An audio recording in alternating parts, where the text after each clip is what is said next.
welcome to Soccer 101. My name is Daryl Grove, and sitting across the table from me, it's a man with a huge back catalogue.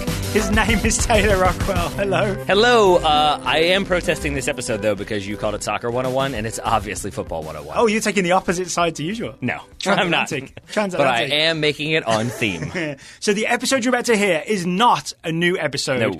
It's a Total Soccer Show episode. That's our other podcast from all the way back in February 2016. From back before we discovered caffeine? Is that about the way it went? Maybe, yeah. So if you listen to this, it is we're a little more intimate and longer pauses, that kind of stuff. It is a slightly different pace. It's still good. I really think it's a good episode. That's why I want to sort of republish it here for Soccer 101 listeners. But there's definitely, the tempo is slower. What was the date on that one? February 2016. Okay. I wonder, did we have you tired from Valentine's No, Day? I'm wondering, did we have the table then? Or did we have the old table? Because the old table was like the kind of like folding table where I think we had to make a concerted effort not to touch anything because you would make noise, and we didn't have the mics we have now. And I'm now wondering and thinking about it because I remember those shows like sitting very still and trying not to move. Don't touch the loud table. And if you're not moving and you can't touch the table, it does tend to make you a bit more deliberative in what you're saying. But I don't want to give the impression that it's like not fun to listen to because there is an absolute goldmine of information in this episode. We are comparing essentially American soccer terms against British football terms. Yes. Right? We are. And Cleats versus boots, Shinguards, Shinpads, coach versus manager, all that sort of stuff. And I really enjoy it because there are some, if you approach it with a completely open mind, which I would encourage people to do, it's really enjoyable because there are some when you're like, okay, yeah, the American one is dumb. And there are legitimately some where I feel like the English one, despite probably being the original, is a bit more like, that one doesn't work quite as well. Well, here's a quick teaser, like outside back versus fullback. Yeah. The English one has a very historical reason to it. The American one currently makes more sense. Yeah. Yeah. I would agree with that. Shinpads versus Shinguards. Like, I think that one is... Maybe this is my Americanness. I'm like, Shinguard still makes more sense to me. It's guarding your shin. It's not patting your shin. I re-listened when we were deciding whether to republish this or not. You had that exact same opinion back then. So you are at least consistent over these 3.5 years. I would not have expected that. I will take consistency. So, without further Freddie ado, let's move away from current Daryl and Taylor, and we'll hand it back to February 2016 Daryl and Taylor with this classic episode of the Total Soccer Show.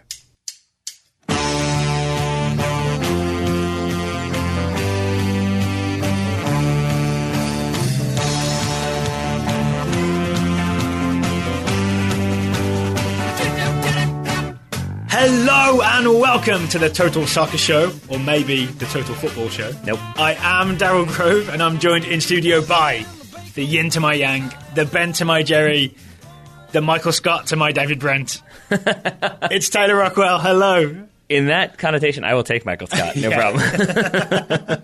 We're not here to compare the British office and the American office. Good. We are here to compare British English football terminology to American English soccer terminology. Yeah. To clarify, what I mean by that, I'm not saying Michael Scott in the American version is better. I'm saying that he has redemption, whereas David Brent is just terrible. Well, he had longer to get it. Yeah, let's put it that way. Very true. But like I said, we're not going into that.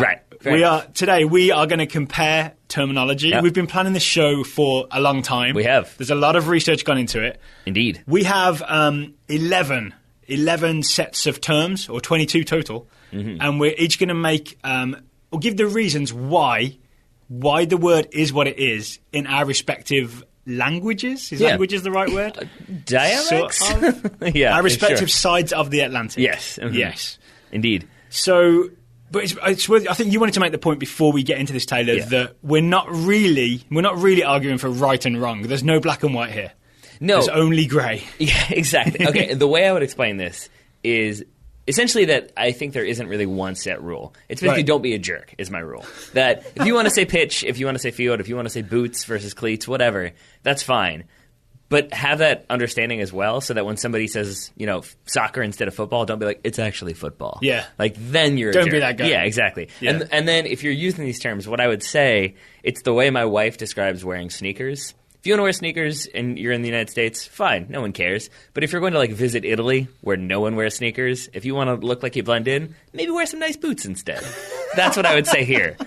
Fine, I'll call it soccer. If I go to England, you bet I'm calling it football. You respect the kind of culture that you operate inside of. Fair enough. Well, I will try to do that throughout this show. Yeah, respect it, though. Shall we begin? Sure. With the big one. Mm-hmm. The headline act comes out first. It's soccer versus football. Mm-hmm. So, Taylor, why is it called soccer in America? Okay, so it's called soccer in America, in Canada, Australia, and it's basically countries that have another football, and that is why we have the different name. Okay. Because soccer comes from association football. We've talked about this many times on the show. Essentially, when they were abbreviating association football, they went with assoc and then shortened to soc. Yeah. And then at the time, basically, the fashion, I believe, was to add, like, on the end of stuff. So, like, association rugby became you're a rugger. Association soccer became soccer. Rugby football became rugger. Okay, there we go. So, and that's basically it. And so both terms, from what I understand, were in vogue or used up until maybe like the 1940s or so. And I think then soccer became more common in the United States. And I think the English shifted towards football completely. I will say from my perspective, I still see the word soccer back home in English newspapers when it suits them. Really? If there is a soccer star in a sex scandal, the headline is soccer star sex scandal because they want the alliteration. I see. You know what I'm saying? It's not as if it's outlawed, it's just when it suits them. That's interesting. My guess is, obviously they do say football back home. My guess is also that because like when NASL and all that happened and it was like soccer, then it became defined as that kind of American thing. That's when the English specifically started reacting against it. That's what I've understood. I didn't want to jump to that and assume that was the case, but I had read that at times, but I wasn't sure if that was just like a reactionary thing or if it were actually the case. Sounds like it's actually the case. So shall I tell you why it's called football to begin with? Sure. I mean, I'm guessing I can put two and two together. Is it because you kick the ball with your feet? Pretty much. Would you be surprised to know that it's not that? I would. So yeah, football's not called football because you play it with your feet. I mean, think of American football, mostly with your hands, right? Hand egg, yeah. It's because you play on your feet. So the difference is, this goes back to like 1300s-ish in England. The nobility would play their sports on horseback. You think you still see Prince William, Prince Harry playing polo I forgot about horses? this. Yeah. The peasants, like you and I, play their sports on their feet. Football. How about that? That's fascinating. Yeah. Look at you teaching me stuff. Teaching me stuff that I've learned and forgotten. So there are even instances of games being referred to as football in England in, I think, the 1800s, where the rules specifically said you can't kick the ball with your feet. It's just about playing on feet. And if there's even have you ever seen the Royal Shrovetide football game? No. This happens every it's around Easter, so Ash Tuesday or Ash Wednesday. Shrove Tuesday and Ash Wednesday, so in the week leading up to Easter. Starting to think you're making stuff up. Now, this is in England. In the town of Ashbourne in Derbyshire, they play like the old-style mob football, where it's essentially like 500 aside, and there's just one ball, and you have to get it from one side of the town to the other. Those are the goals. So it's like pick-up soccer on too small a field, but basically? You can use your hands, your feet, your strength. Really? People just push the ball across town. Oh, boy. Yeah. It sounds violent. But that's sort of the beginnings of football. Before it was codified with rules and throw-ins and kick-in and all that sort of stuff. Football's just a mob game with a ball on. You played on your feet because people couldn't afford horses. Can I tell you one of my favorite things about the adaptability of football? What's is that? The name itself. Because I didn't realize this, and it kind of blew my mind. So I found this in doing my research. When immigrants, coaches, and sailors exported the game overseas, the word football was loosely translated to fit the local languages. Right. Which had never really occurred to me. That's why there's football in Mexico. Right. Yeah. But that doesn't mean what we think it means. Right, yeah. So I have this idea in my head, like Spanish and Portuguese and other languages, that like football means foot and ball. It doesn't. Like foot in Portuguese is something completely different. So it really is just sort of the way they've sort of shaped this word to make it the same word as it is in English. It's really strange to me that that's how, like, it really is just the English form in a different language. Yeah. It's odd. It's very strange, but it makes sense. I understand why the English would do that, because they're the English. What are we going to come down on here then, Tyler? Like, which way do we lean? Do we lean towards soccer or football here on the Total Soccer Show, formerly known as the Total Football Soccer Show? Yeah. I think I will continue to say soccer because we're talking about soccer in the United States. Yeah. That said, there are going to be times when I jump to football. Probably when we're talking about the Euros, it will be more of a we're going to see back and forth. Yeah, probably. We need some sort of machine in studio that counts which one we use. Yeah, probably. How do you feel about it? Well, so I've been in the US for 10 plus years now, like 10 and a half years maybe. Yeah. So I've just got used to saying soccer to be understood, right? Yeah. Because otherwise it just gets confusing. Like, people are not sure which sport I'm talking about. So, especially for someone like me, if you're in the local culture, adapt to what the local culture is saying. Yeah. I've got a podcast about the beautiful game here in America. I'm going to call it soccer. Yeah. But again, to go back to my initial point, like, it is about adaptability. Yeah. Like, I'm not going to go, like, the one that comes to mind for some reason is the scene from Green Street Hooligans, where Elijah Wood is like, you're going to take me to a soccer game? And he's like, no, not a soccer game. I'm going to take you to football. Like, if I were talking to a person in England about the sport, I'd be saying football. Because otherwise, I know what that conversation is actually going to be about. Right. It's me being a misinformed Yank. Don't be a jerk. Don't be a Green Street hooligan. Exactly. Words to live by. Yeah. All right, number 2. This one was interesting to research. Yep, me too. Field versus pitch. Taylor. Right. So field is the American. Why is it a field? Two possible explanations. I think one more likely than the other. Maybe the obvious one would be that you play it on a field. It comes from the Old English, a set amount of level cultivated ground. But I think the more likely one, the one that I choose to ascribe to, is that it's basically just the shortened version of the field of play. That's what the official laws of the game refer to it as, the field of play, so I think it's shortened to field. And I think that makes sense, because you have like a level playing field. You don't have a level playing pitch. Well, some of the fields we played on here in Richmond, they're not all level. Oh, no, I'm talking about culturally. Like, we want to level the playing field for, like, men and women. You don't want to level the pitch for men and women. That doesn't make any sense. So do you want to know why it's called a pitch in England? Sure. So do you know what pitch means? Originally, pitch means to put something into the ground, right? That's why you pitch your tents, because you put the poles into the ground, right? It should be cricket, isn't it? It's cricket and soccer, but originally cricket, because cricket sort of predates. It was when you set out the field of play, because it would have been just a mass of public space, right? A field, basically, a big open field with no lines or anything. Right. So when you create the playing area, you pitch out the playing area. Right. Either you pitch the stumps for cricket, there's 3 wooden sticks you see in the ground, or for soccer, you would pitch the corner flags. I see. It's pitching out the area of play. That makes sense. Now we think of it as, like, when we go and play soccer, it's already, we think of like Bryant Park here. Yep. It's got those 5 soccer fields, and they're actually very nice soccer fields. They're always there, right? Yep. We don't think we have to go there and pitch that out. It's been done for us by a nice man with one of those paint-pushing things. You know what I'm saying? Yeah, I do. Yeah, that makes sense. So that's what it's about. You pitch out the playing field. Basically it's a historical holdover. Right. And so one thing I think I've learned in doing the research that I find interesting is a lot of the terminology seems to be informed by other sports of the two countries. Yeah. So I think baseball has a lot to do with some of the terminology in American soccer. Does it really? Yeah. I think cricket as well has some influence on football. More on that later. So I think that's part of it, is that it's it's a cricket pitch and a football pitch in England, Yeah, exactly.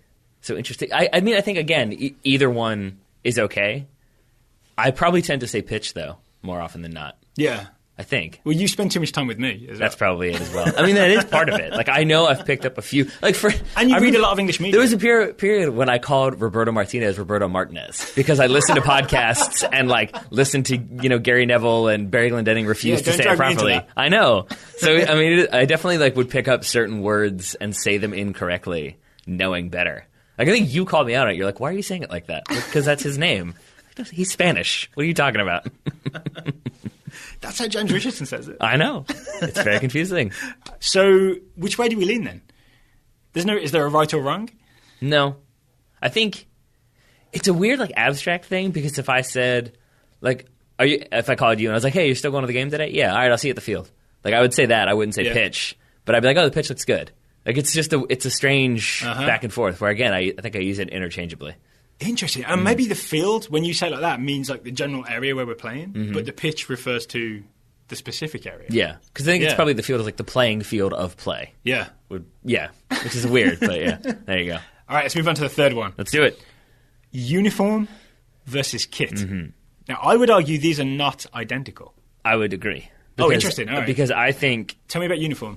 I think uniform is used everywhere. I mean, if you look up the term uniform, it's used by every single country on the planet. Like a pilot's uniform or a... it could be anything, or a bus driver's uniform. Everybody has different ideas. Military uniform, obviously. Yeah, so uniform, comes from Latin uniformis, meaning having only one form or shape.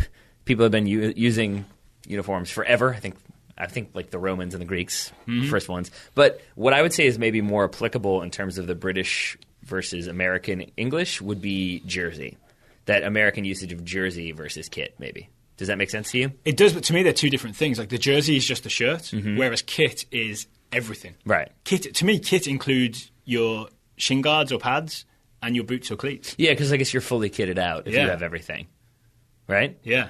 So I mean, I guess then it would be uniform would be the entire thing. And, I mean, I think it pretty much speaks for itself. All right, so do you want to hear about kit? Sure. All right, so I did some etymology. But then I want to talk to you about jerseys. Okay, yeah, we'll do that. We'll come back to that then. Yeah. So kit, like, obviously I just thought of kit means your whole thing, right? Because you've got all your kit with you, right? But that also applies to all kinds of other things like first aid kit or whatever. It comes from an old Dutch word. Kit is a small wooden vessel for containing things, right? And it then became, in the 18th century, British soldiers would carry their kit in a knapsack, and the kit is like all their military stuff. So kit becomes something that's in a container that is everything you need. I see. Kit bag, for example. But would the British military ever call their uniform a kit? Or is kit specifically for sports? I ask this because in the film Zulu, starring Michael Caine, thousands of them. He, the pretentious British officer, says to the more like humble engineer British officer, I'll tell my man to clean your kit. Does he mean the actual bag and everything therein, or does he mean the uniform itself? It just means all your stuff. All of your stuff, all your everything. Really? Yeah. Okay. All the tools of your trade. So then even then, I guess uniform doesn't really apply? I don't know. It's confusing. It's confusing because the uniform is like one specific set, clothing, whereas the kit would be everything. Yeah, uniform is clothing. I think kit is all your gear. Weird. Yeah. Okay, but I think I cut you off from or is that the end of it? That basically it's what you carry all your stuff in? Well, the thing I was going to say is that if you were going to go with uniform, the more appropriate British English analogue is strip. Okay. You heard about that? No. Like basically I know your shirt, your shorts, right. and your socks are your strip. Okay. But that's the one that I really hit a dead end on. I couldn't find a reason why all of that is called a strip. That's kind of I think that's one of those weird, quaint British things. Maybe it's like because the first time they wore one, it like had stripes on it, and somebody just slurred it. Well, it's possible because most early strips were striped. Yeah. What I think it is maybe you strip down to it. So you would arrive at the muddy field in England in maybe more clothes, and you would strip some stuff off to be left with what you were going to play in. But that's just my absolute, me taking a punt on what it means. Interesting. You want to take a punt on where jersey comes from? Yeah, I just use an Americanism to. Yeah, you punt it. Yeah. Take a chance. What do you think jersey comes from? Is it from like the Isle of Jersey? It is. It is. Yes. Because why? Do they make like you got clothing there? Yeah, basically since I think like medieval times, they've been known for their knitted materials. So they're knitted fabrics. And essentially a jersey is a particular style of knitted clothing, traditionally wool or cotton, with sleeves that's worn as a pullover. And a lot of times it was made for sailors because it's this really thick wool sweater that you can wear underneath all your other clothing to keep you warm. And that kind of spread throughout Europe and into the United States, where, amongst other things, it became popular with American football players in the 1900s or 19th century. Go ahead. You should make clear where Jersey is. It's not New Jersey where Chris Christie is. Jersey is a Channel island that is a crown dependency, there you go. I believe. I don't know what a crown dependency is. There are two little islands, Jersey and Guernsey, are between England and France. Okay, but what's a crown dependency? Do you know? It means that it's sort of independent, but sort of not. I see. You know what I mean? I had a coach from Jersey. And it's like the Puerto Rico or Guam of the United States. I gotcha. Okay. Do you guys get a lot of your professional athletes from there? Matt Letitia. There you go. Yeah. Perfect. But so basically, he may have been from Guernsey. Yeah. Before American football had pads, when people would literally die playing American football because it was just really brutal and violent, they needed padding. So they started wearing these big cushioned sweaters. So it became your jersey is what you'd wear, and then it basically became from there. This is what I was talking about with American sports, kind of taking influences from other American sports. Yeah. Then it just became the thing that you wear when you're playing sports as a jersey. So baseball jersey. Yeah, that makes sense. Even though it's made of completely different material, completely different style, still called a jersey. All right, so big question. We have a game tonight. We have an indoor game if it stops raining. Weirdly, our indoor game is on the outdoor field, which is confusing in itself. A little bit. The outdoor pitch, obviously, is what I meant to say. What will you be taking with you? What will you be wearing? Is it your uniform, your it's kit, tough. your jersey, It's or your really, strip? really tough because I think I use them all interchangeably Yeah. at times. Well, I know, for example, Phil, who manages the team, Yeah. he will have the jerseys. There'll be a bag of jerseys. There will be a bag of jerseys. But I will have to take the rest of my kit myself. Okay, that makes sense. I like that usage. I don't use that usage myself. I would say the only time I think I ever ask about uniform is in a like more almost formal setting of like when we're talking about a team that we're going to play for. And we're like, no, do they have their own uniforms or should I bring my jersey? Like I think When you're trying to impress someone. no, it's more of like I think of it more as like an organized thing. Like a uniform is the Yeah. whole thing, and a jersey is just the jersey. Right. It's because uniform has those slightly military connotations, right? Yeah, Yeah. And so I think I would lean towards uniform and jersey, but I think this is maybe one of the only ones where it's because kit is so foreign to me as an American that I really do feel like a poser a little bit. If I'm like, oh yeah, I'm wearing my kit. Like I just think You wearing your Knight Rider car? Again, I'm not going to judge people. Exactly. I'm not going to judge people. You want to say kit, say kit. But it's just one where I think that is a little bit too far for me. Okay. What about you? Do you say uniform, jersey, kit, strip? You say them all? I don't say uniform. I think it's just it feels too foreign and it means something else to me. But apart from that, I'll say anything. I don't Okay. say strip here because I think people will look at me like, what? It's very cold there and bit ready. it's a You really bit want early to strip? for a strip All right.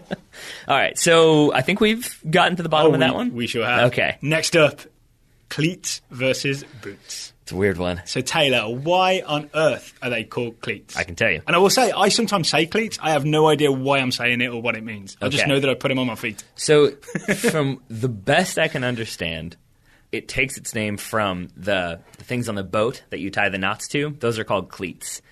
And when you flip that upside down and put it on the bottom of a shoe, that's what they look like. And so Okay. it's basically referring to the spikes or the studs, which is a British one. The spikes are the protrusions, as I think I saw it described, Protrusions. on the bottom of That's the what shoe. I'm going to call them from now on. And what this is, do you know what Can I wear protrusions on this indoor field? Please get out, sir. molded protrusions? What? Who are you? But do you know what a synecdoche is? I saw that Charlie Kaufman film. We've talked about this. We talked about that when we did the show, this similar show last time. Yeah. You tried to figure out the word for the thing that you were talking about, and it's basically when you use the part of something to describe the whole. That's what synecdoche is? Yes. Okay. So when you call cleats, you're Yeah. talking about just one specific part of the shoe, but it becomes the whole thing. Yes. So that's where that term comes from. Is cleats comes from the resemblance to the thing that you tie a knot to on a Yeah. boat. Boom. Interesting. There you go. Have you ever wondered why they're called boots in England when they're not actually boots?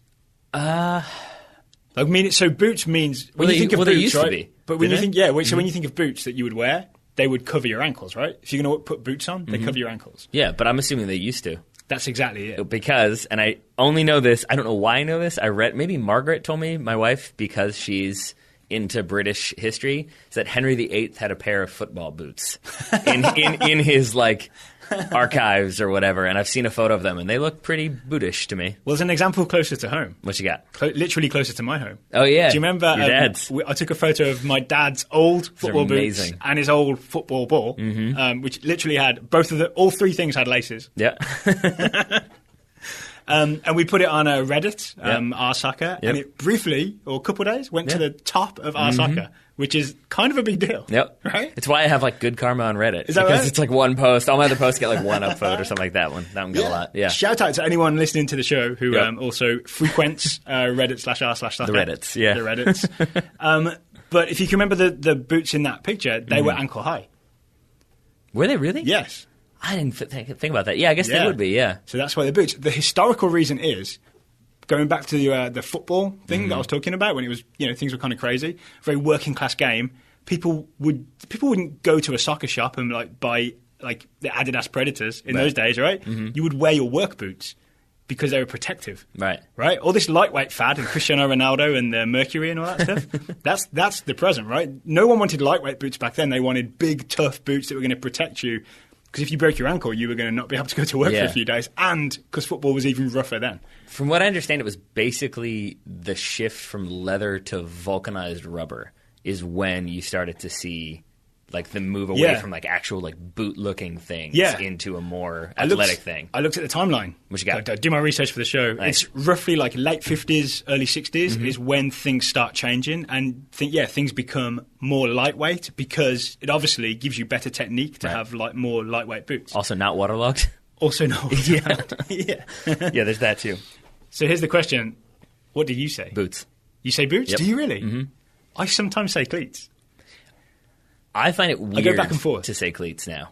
Do you? And I can't really explain why. It's just a personal thing. Like I was buying shoes the other day for indoor, and I would constantly call. I was like, "Oh yeah, I'm looking for a new pair of boots too." Like I just don't say cleats anymore. I think it because it has a like almost like youth soccer feel to me because cleats does. Yeah, because there was a huge gap I think between for me between the regularity of buying shoes. Like I think I went through. When I was a young kid, you know, your feet are growing, so you buy cleats when you're little, and I think they're called cleats. Like half a size every year. Yeah, and then, you know, when you're in your 20s, you're poor, and you can't buy shoes all the time. These will definitely last another season. Yeah, I think so. Please pass the duct tape. Yeah, exactly. I've definitely worn multiple pairs of shoes with duct tape on them. And then, you know, you go back to buying shoes, and I think it's just, I don't know. Yeah. I just felt a little more adult in my purchasing. And also maybe because they're so expensive that they seem like an actual piece of designer footwear, and thus they become boots. What about the third option, which would be soccer shoes? That was a phrase that I saw when I was researching this. I think that's too. I've never said that. Is there a part of America that says that? Maybe, but for me that's too broad because that could be indoors. That could just be like Sambas, which maybe you wear casually. And even now that Nike makes 4,000 different types of soccer shoes between like AGs and turfs and field, or I guess AGs are field turfs, but then natural and then cross trainer. It's just too much. So. No soccer shoes for me. All right. It's occurring to me, we're like, about a quarter of the way through this, it's occurring to me that we've been a weird influence on each other. Yep. Like, I came with all my British terms when I landed here in late 2005. I've slowly picked up some American terms. Yeah. Then we've spent a lot of time talking about this game. So you've picked up terms from me, and you've read English media. So we're both mixed. You know what I mean? Yeah. We're both mudbloods. I would argue that is a credit to you. Though, because really? I've known a lot. I'm interested. I've known a lot of British folk in my time, who are very insistent on the British way of saying things. This is the way it is. Yep. And so I definitely had times, like especially in Istanbul, and I mean it's like really nice people. Don't get me wrong. It's not like they're just like, oh, you stupid, you know, American, whatever. But it's definitely I found myself being a little more reserved because. They would say a term, and I would like. I think I've told you before that we have it coming up. I said outside back once, and they're like, "What is that? That's not a thing." And I was like, "Yeah, it is." Yeah. And then like your response should be, "What? You can't work it out?" Yeah, I know, right? It's like you guys get what I'm saying here, right? So I think that there are definitely groups that would say like, "No, it's this," or "No, it's not that." So I think it's a credit to you that it's like that. Adaptability. Basically, you've made Donald Trump proud. Good job, Daryl. You've come in here and you've adapted and evolved. I don't think he's even keen on the first part. Probably not so much now. Shall we move on? Yeah. I'm sure Donald Trump loves soccer. Yeah. Shall we move on? Let's do it. To one that we're not going to agree on? Shinguards versus Shinpads. Right. Well, one of them is right, one of them is wrong. Which one is right, Taylor, and why? I mean that kiddingly, but I don't. So Shinguards is the one that I would say is maybe more American. Yeah, and very. Also more everything. It dates back to ancient Rome, where they were called greaves, which translates to shin armor. Okay. I'd say armor is closer to guard than pad. Yeah. So it's basically those little, like, the things that you see that almost, like, you see in, like a Trojan soldier or something like that, where it's kind of strapped around like that. Yeah. That's what that is. It's so a you greave. can, like, deflect a sword to the shin. Yes. Yeah. Now, to be fair, from what I understand, the first usage of a padding or guard in sport was cricket, where they were called shin pads. But interestingly, it sounds like, and maybe you can explain this better than I, that like it was almost used as an offensive weapon as opposed to protection. Does that vibe with what you've researched? Not really. Okay, so I can see why you would think that, though, and I'll explain. I know so little about cricket that this is. I'm going to tell you. Why don't you stick to your side of the field? Well, I'm going to tell you what I read, and you can tell me if this makes sense because it was. Let me find my research here for you. So it's the idea that. You used to cover stumps. Are there stumps in cricket? Yeah. So it was that the padding allowed you to better cover those. So then there had to be a whole rule about if, like, the ball was going to hit a stump. I don't know. I'm very confused. I'll explain this more eloquently. Thank you. very soon. Hurtful, but thank you. It sounds like you're trying to explain why shin pads are wrong. You should be trying to tell me why you call them shin I'm guards. giving credit that it sounds like the idea of a pad was there first, and then it evolved into a guard. Because Okay. I do think that it was essentially In sports? just... Yeah, it was... So what about our Roman friends? Yeah, I mean, same thing. I think it's a guard is the idea, but I Yeah. think in terms of evolving into sports, it was more of like a cushioning thing than it was like a piece of armor that you wore there. So even like baseball and football, it would be a piece of leather that you strap to your shin. They wear things on their shins in baseball. Yeah, I didn't know that. Yeah, they were shin guards. Mm-hmm. Yeah. Why? I think for like if the ball ricochets off of your bat or something like that, comes down and hits you. Oh, I see. Yeah. Okay. Oh, so there's less threat, but it's still a possibility, and it's going to. Yeah. So I'm not the biggest baseball guy, but I think essentially what's happened is it's gone from padding to more of an actual protective piece of equipment, which to me is armor. It's a guard. It's a shin armor, shin guard. What do the baseball guards look like? Do they look like? I'm not more sure. like I'm soccer really guards? not sure, to be honest, because I know I've seen the ones that batters wear, but They're I don't not know like if the big cricket ones, right? No, it's like more, little. yeah. Like I think if it's what I think it is, it also protects your foot too, so that when you're batting, if you have that foul ball and it goes straight down into your foot, you've kind of got that whole area covered. Got it. But I think it's also people would wear them in early baseball to avoid getting spiked. You can imagine what that is, sliding in, getting hit in the shin. So that as well, I think, is why they were wearing them. All right. Do you want to hear about shin pads? Sure. All right. So you were right. Shin pads does originally come from cricket. They would be called shin pads or leg pads because they were huge and they covered basically your shin and most of the lower half of your leg. The reason being, I'm not going to explain cricket fully, but the bowler is bowling at those stumps, 3 wooden sticks. The batsman is trying to defend them, but the ball is played low, right? The ball bounces, unlike in baseball, so it bounces at you. If it is off a little bit, you would just get it in the legs, and it would hurt a lot, right? Because those balls are heavy. So the batsmen started wearing, in the 1700s apparently, padding, these big leg pads, so that if the ball hit them, it would not hurt as much. But that did allow the batsman then to start creeping and covering. Before, you would never deliberately cover the stumps with your legs because you'd get hit in the legs. Now you could use your legs in front of the stumps, and you could almost defend the stumps with your leg pads. So then they brought in a law that allowed the umpire, who's the referee, to say that, well, that ball was going to hit the stumps if your big padded legs weren't in the way, therefore you're out. Okay. So that's that explains what you were talking about That there. makes sense. And I think that sorry, go ahead. And then No, I'll talk about it. interrupt. I was going to say, and I think that transfers to a lot of sports, not just cricket, but like in hockey, the goalie wears hockey pads. You know, that's what you wear as a hockey player. I believe football as well. It's pads. It's not guards. But I would say that's the difference, though, is that all that stuff is designed to make you bulkier to be able to absorb impact. Whereas, I mean, how many people do you know who wear shin guards that are like seem like they're made for 6-year-olds? Like it's basically just not me. I wear the big ones. It's not a piece of padding. It's a piece of almost like equipment. Yeah. And so I think it takes away from the idea of a shin pad. But here's the important part. All right, what you got? I've got the story of when it jumped to soccer. Okay. So it's 1874. There is a man whose name is Sam Weller Widdowson. He is, in the 1870s, a 2-sport athlete. He plays for Nottinghamshire cricket. He plays for Nottingham football. Oh, yeah, okay. Yeah, I heard about him. Yep. He's also played international cricket for England and just the once international football for England as well. Right, so it's a genuine 2-sport athlete. He's got all his kit with him. He is playing soccer for Nottingham in 1874. This is before any shin guards or shin pads were around. He's getting lumps kicked out of his legs, right? Yep. So half-time, he goes back to... obviously, he's one of the better players, right? Cuts He's him down, international. right? Yes. Yeah. He goes back into the dressing room. He gets his giant cricket shin pads in 1874, and he cuts them. He cuts them to fit inside his socks, and he shoves them in. Okay. He gets kind of laughed at, right? I imagine. Because he's the first person to do this, right? And then everybody realizes, like, wait, what? You're not bleeding all the time? You seem in a lot less pain than everybody else. Yeah.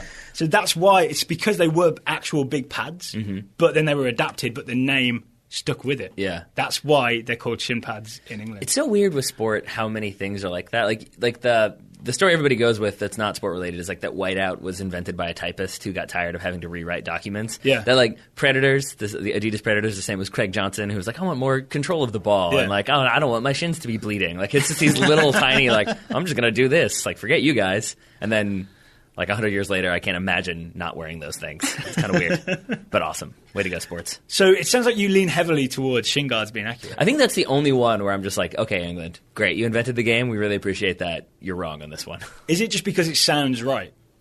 right? It's guarding your shin, so it's a shin guard. Yeah, and I think it's guarding versus padding. It's not padding. And because when you look at a modern shin guard, Yeah. it's not actually that padded. It's normally made of some like quite thin but strong material. I think if you looked at a modern shin guard, it looks much closer to greaves of like ancient Roman soldiers than it does a pad. And here's a thing I think that we're getting to with this British English, American English stuff, right? The American English stuff is more accurately descriptive sometimes. Okay, here's a thing. I was going to get to it when we get to positioning stuff, but I do think that American sports are a little more rigid and a little more like literal in that sense. So I do think it's sort of like, this is what it looks like, this is what it is. Yeah. Boom. This is where you are on the field, that's what you are. And I think it's because it isn't burdened or doesn't flourish with by tradition. The tradition of the historical references, right? Like the shin pad is because it goes back to cricket and to that, I think, wonderful Sam Weller-Widdowson story. Right. It has all that history tied to it. That's why it's shin pad, even though the thing that you wear now is not a pad. Yeah. I think this is the key difference between American English terms, British English terms. One's more accurate, one's more historical. We're not burdened by our own history. We're not buoyed by history. Well, isn't that, I forget, there's a people who are like described as that. Like, I think it's the Irish who are like burdened by their own past. That it's like, it's like that you've like suffered through so many different atrocities and downfalls and everything like that it becomes hard to like get away from that to experience your own modernity, as it were. Well, they got to Euro 2016. There we go. There's that. Shall we move on to another sort of key distinction? Sure. But also a more confusing one, I think. Very confusing. Coach in the American sense versus manager in the British sense. Right. So I guess let's go with coach first. Okay. From what I understand, and you may have a different interpretation, coach evolved from a few different languages. Like it's like Old French and Old English and German and some other ones. But it relates to a coach, a kind of carriage, right? A carriage that carries you, conveys you. Yeah. In 1840s British slang, tutors became known as coaches because they carried their pupils through the examination, basically. So they start with you, they do all the lecturing all the way through the exam, so they've carried you through, so they become, in slang term, a coach, and then that kind of bleeds into sport. I also read a thing that the coach would carry, as in now, like, we're carrying this bad player. Right. He would carry along the least bright person in the class. I like that. Yeah, I do. But it's about improvement and getting someone to somewhere where they wouldn't have been able to get to before. Right. So that's where the idea of a coach comes from. It's basically, an instructor who helps the team along. All right, so you've got the etymology. But this is the confusing part, because I would say a head coach is the head coach. It's the person who's at the top of your coaching structure. Mm-hmm. But in England, you also have coaches, and you also have head coaches, but then you also have managers. So why don't you explain the difference in England between those things? Well, since you started with the etymology, I'm going to do the etymology of manager. Please do. Okay, so apparently it comes from the Latin noun manus, which means hand, and it was originally about people riding horses. They could handle a horse. So that's how a manager came about. I like it. Right? So when you are managing an organisation, you're handling the organisation, you're in control of it, you're making sure it goes where you want it to go. So I think that gets to the key thing about, when you think of a manager in England, I think of someone like Alex Ferguson. Alex Ferguson was always called a manager at Manchester United. He was never referred to as coach, right? Because he had a lot of influence within that organisation, right? Right. And I would say those days are almost gone. But in the old days, especially like early 20th century to mid 20th century, there was a manager of a football team who was really in charge of everything, right, except owning the team. There'd be a club owner and maybe board of directors, and then there'd be the manager who would oversee everything else. He'd be in charge of everything else. Right. I think now that clubs have become more corporate and more structured, and now you more and more have even if he's called manager, he's really just the coach. So I think like the one that I saw kind of consistently written was that like Mauricio Pochettino at Tottenham is a head coach because, and that I think maybe is seen as a negative one because is it Dan Levy, right, who runs Tottenham? He's like seen as so hands-on with transfers and with how much people are sold for and how much they're purchasing that he like doesn't want to let go of that a little bit. Yeah. So then Pochettino is essentially like, fine, I'll do my own thing. Whereas I believe at Southampton he was seen as more of a manager, where he was given maybe more of that authority and control. Well, if you think of Southampton, they have that whole structure in place, right, with the black box and all that, and the continuation of ideas and right. So then maybe like it makes me feel like maybe your point is correct, that it's just kind of all bled in together, so that maybe manager is appropriate at times, but maybe head coach is more apt. I would almost say that there are no managers now. Maybe you call Arsene Wenger a manager because he's so embedded in the club so he can oversee a lot of things. But I'll give you a great example. Pep Guardiola. Yep. Pep Guardiola is going to be the new Manchester City manager, right? That was confirmed this week. Man City put out a statement. In that statement and in the official letter that we saw, he was referred to as head coach. See?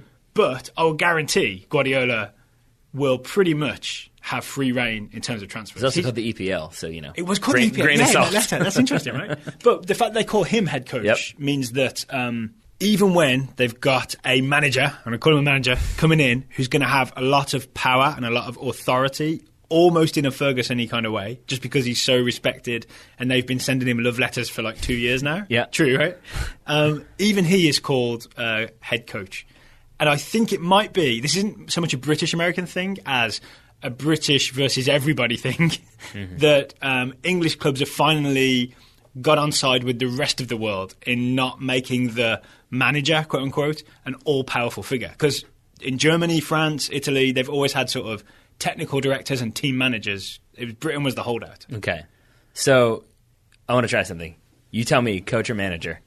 Sir Alex Ferguson. Manager. All right. Alan Pardew. Coach. Tony Pulis. Still coach. Okay. Jurgen Klopp. Head coach. Okay, so it's basically... Any modern example, I'm going to say coach. Okay, so it's basically some get a head title, some just get coach. Well, even so, the one that really convinced me of this, especially this British versus European thing, was I talked on the last show about Das Reboot, the book, right? The German national team, Jogi Löw is head coach. The team manager is Oliver Bierhoff.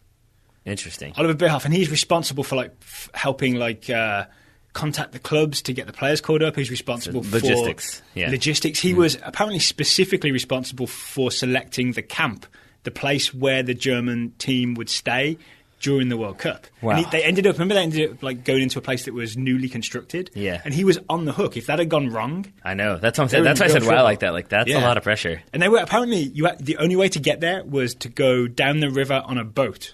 Right? So it was deliberately secluded. Yeah. But they thought he was getting criticised because it looked like a crazy idea, but it ended up being this wonderful idea because the players felt like when they got on the boat, took the trip, got off the boat, there was a separation between the craziness of the tournament and the sort of sanctuary. The relative seclusion and normalcy of their boat destination. Yeah. But that's why that team manager is an important role in that sense. I think of it like maybe general manager in American sports.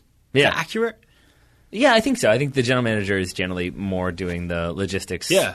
But then there is also the trading that they're doing, the drafting they're doing as well. So they are still involved in player acquisition and management, but not so much who's actually on the field. As much as Moneyball would have you believe that they actually run the entire thing. Yeah, and in an American sport, let's say baseball is a good example. Team manager and there's a coach. When they do get into the trading stuff, surely the coach has a big say. I'm sure it's like they sit down together, right? I would imagine. They don't just be like, oh, by the way, here's 10 players you'll be working with this year. And the coach is like, I mean, I don't know. It's tough to say because I really don't have that much knowledge of baseball. Like, I don't want to look at Moneyball and be like, oh, that's the gospel. That's what happens is the manager makes all these trades and then the coach has to live with it or not. Like, I do think it's much more of a coordinated effort between the two. It's got to be, right? In a functional team? My guess would be, and baseball fans, I apologize, but my guess would be that they meet. The GM says to the coach, what do you need? I need a power-hitting, left-hander. And then he'll go out, find these people that he has in his, scouting report, Rolodex, find the one that he can get, make that happen. So he gets him the player he needs, or he gets him the position he needs, if not the player he needs. Interesting. There you go. Okay. But I would say now, things are so fluid, and any successful soccer team or any sports team, it's about all those positions working together, getting things done. All right. Pep talk complete. Pep talk complete. That was a pun. 1, 2, 3, 4, 5, 6, 7th is the grammatical one. I could have saved you some time. I have them numbered. Its team is versus team are. Yeah. In America, Manchester United is looking to sign a striker. In England or in Britain, Manchester United are looking to sign a striker. So why is it the way it is in America? Because I still struggle with it.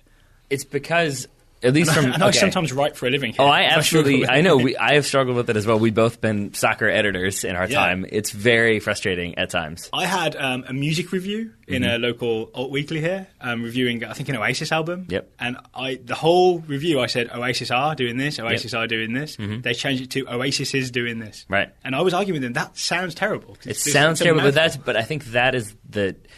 I can only explain this the way I understand it, because there are so many grammar rules out there. There's so many different ways to interpret it and say, no, this is right, this is wrong. What I will say to you is that the way, when I taught SAT, for example, you teach, it's a collective noun, basically. So it is a team even though it's individual members. A group is a collective noun, right? It's a group of people. Yeah. But it's still one group. And so with that, it's the entire thing is one thing, and therefore it is singular. Okay. So that's why Oasis is a band, but the members of Oasis would be plural, obviously. Okay. Yeah, it should be the band members are. Right. But the band is. But as you said, it's not just speaking that's really awkward. But if you're editing, for example, if you're saying Manchester United is looking to sign a striker, period, what would be the pronoun you would then have to use if you want to start the next sentence?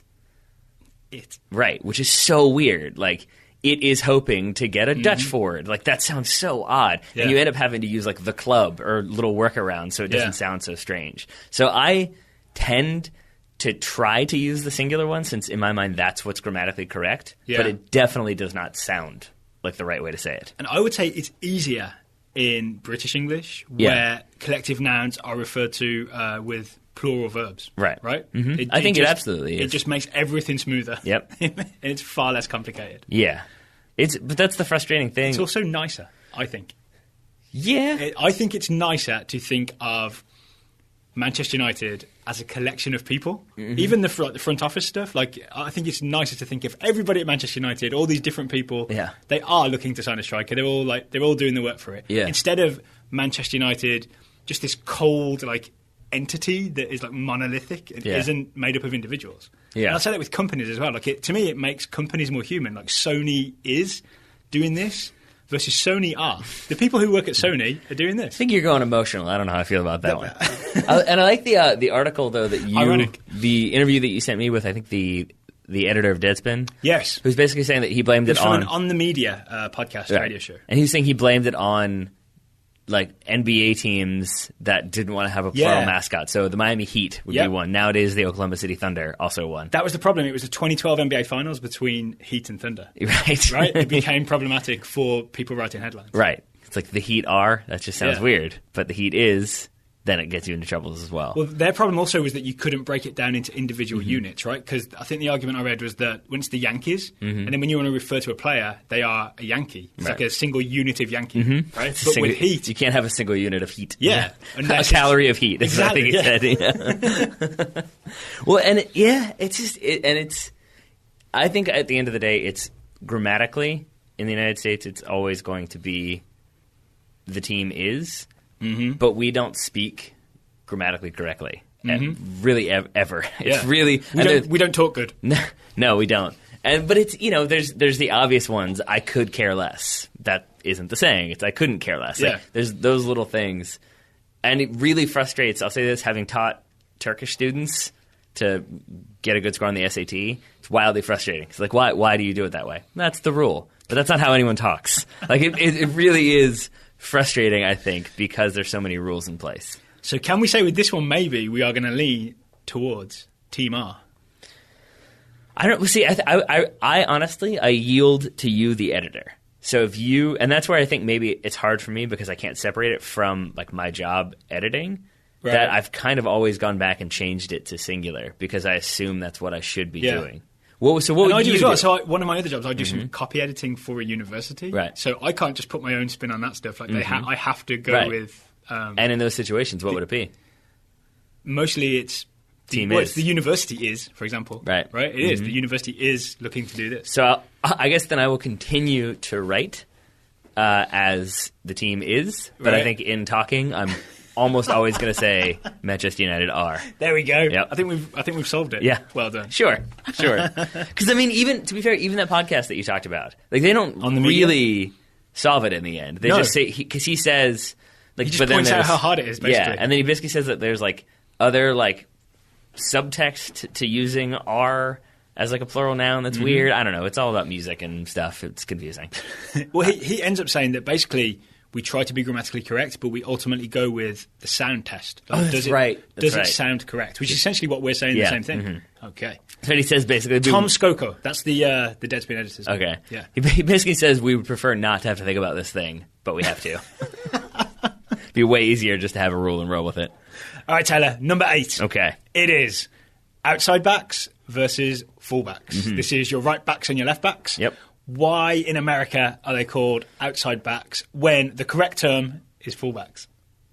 I think I think maybe it makes more sense for you to go with fullback and explain where fullback comes from. You want me to go first? Yes. Okay. So, fullbacks originally in the way back machine in the 1880s, the original sort of soccer formation was the 2-3-5. Right. 2 defenders, 3 midfielders, 5 forwards. Got it. Soccer was more fun back then, in many ways, if you like goals. Or under Pep Guardiola now. The 2 defenders... He's done 2-3-5 this season, right? Not on paper, but yes. Yeah. The 2 defenders in the 2-3-5 were referred to as fullbacks because, in the literal sense, they were fully defensive. They were the guys that stayed all the way back, fullbacks. Okay?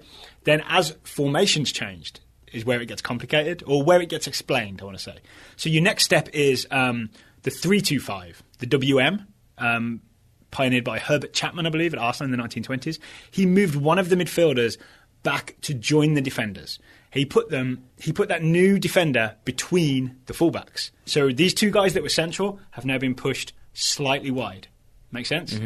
When you get a back 4, you get another player from midfield come back and be the centre back between the fullbacks. Right. So now the fullbacks are pushed all the way essentially to the wings. Right. So they're still called fullbacks, but they're actually wide backs, right, in many ways. Which I think, if I'm being...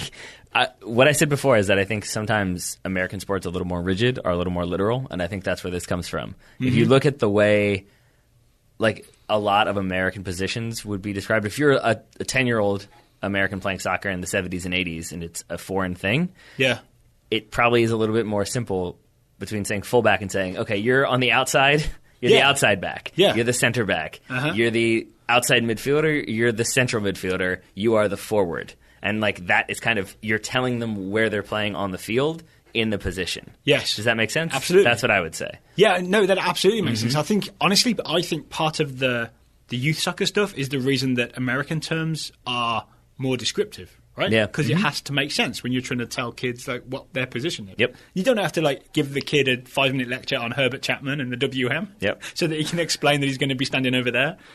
You know what I mean? Yeah, it's also helpful that... The kid's like, so oranges are at halftime? It's also helpful in the directional sense because you know which way you're going. Like, I, as a little kid, I'm not sure I do even to this day. Like, I don't know what right field is.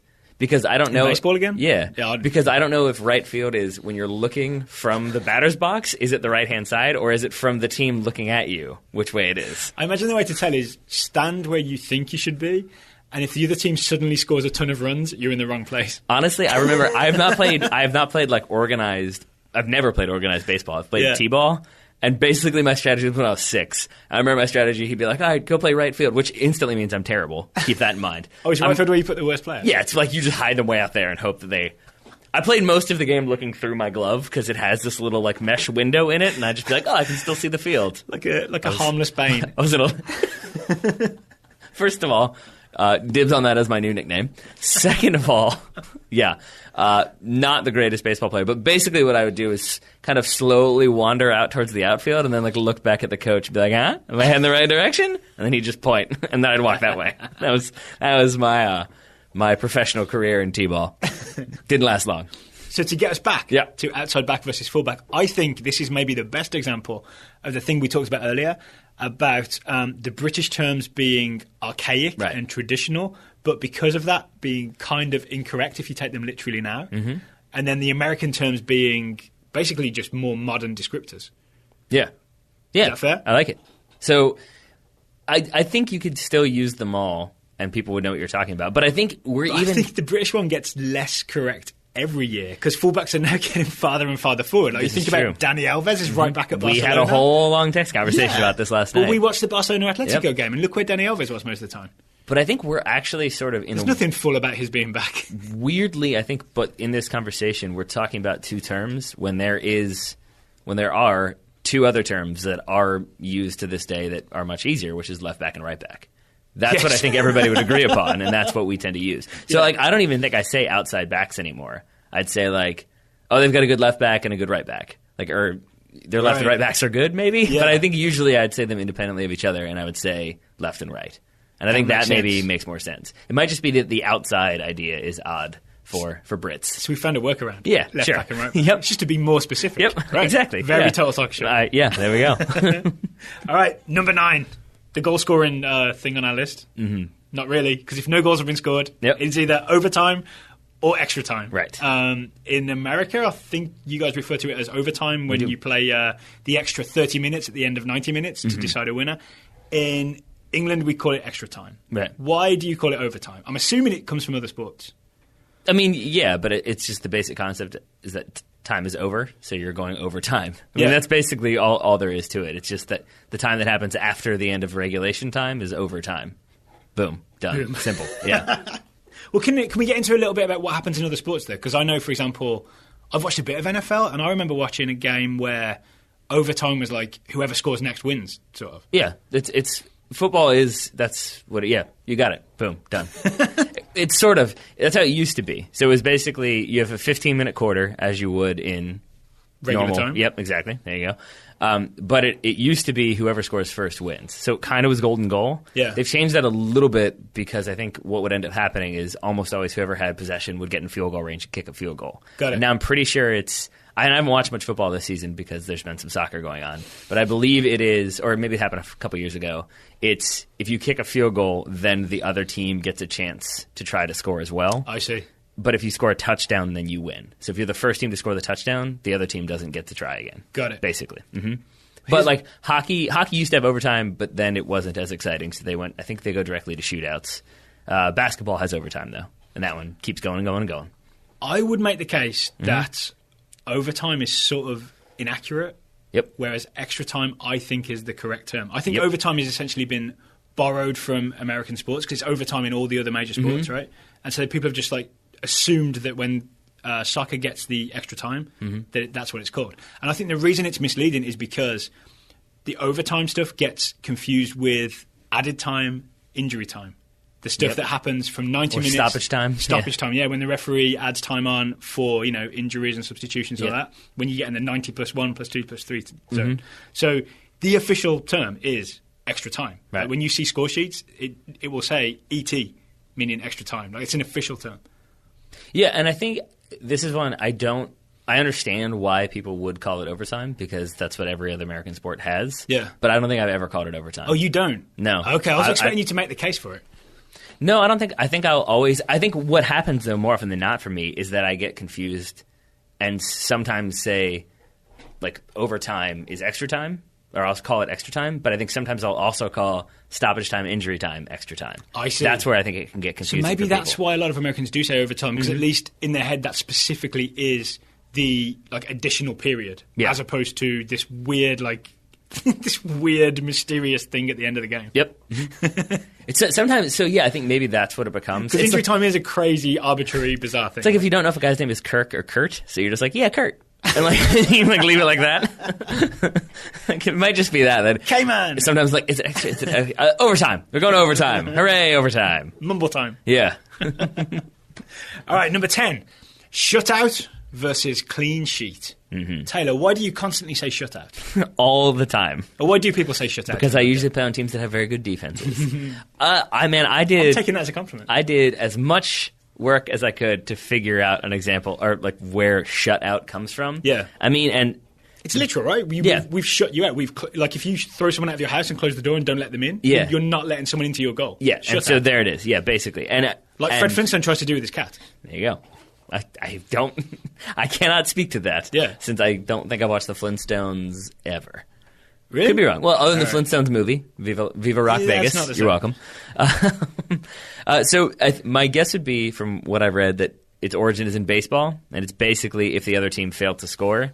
So out would be that you've been removed from play. So if you have 3 outs, or like, you know, the batter's out, that kind of thing. He's been physically removed from the play, so you could either be removed from the game completely, or it could just be that you've been shut out of the opponent's end, the opponent's goal. Yeah, that's what I imagined. Yeah. Mm-hmm. Yeah. So that's where shutout comes from, Daryl. So clean sheets is one of those things that sort of doesn't make sense until you go back to the archaic historical stuff. So there's no official reason for it. There are two competing theories. Yep. The first is that every game or match has a score sheet, an official score sheet that's submitted to the league. And on one side, you record the goals for each team. If your side has no goals conceded, you have a clean sheet. You have a clean side. The second version is that in the 30s, apparently, newspaper reporters would have two different sheets, and they would record who's done what for each team, who scored goals for each team. So if the one side, especially if games are higher scoring, if his one sheet where he was recording who scored the goals is empty, you've kept a clean sheet. So it's essentially the same thing. It's a sheet of paper that is unmarked because you have prevented the other team from scoring. I like it. What I'm trying to figure out is why I don't like overtime and why I don't like shutout.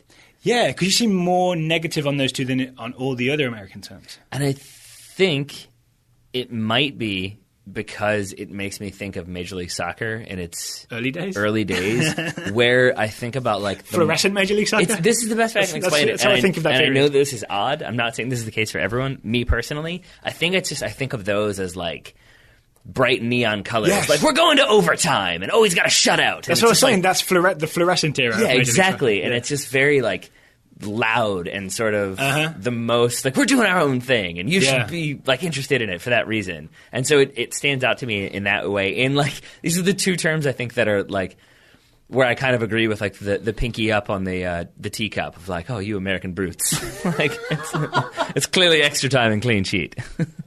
So again, I don't think I say shutout. I don't think like, oh, David De Gea got another shutout. I would say he's kept another clean sheet. Is there a problem that it sounds like shout out? Yeah, so David De Gea got another shout out. He'd give a shout out to his defenders. Real Madrid. He gave a shout out to his defenders after earning a shutout. Yeah. I think more like he got a shout out from Florentino Perez. You be quiet. But that's and I would be interested to hear what our listeners think about those two terms specifically, about overtime versus extra time, shutout versus clean sheet.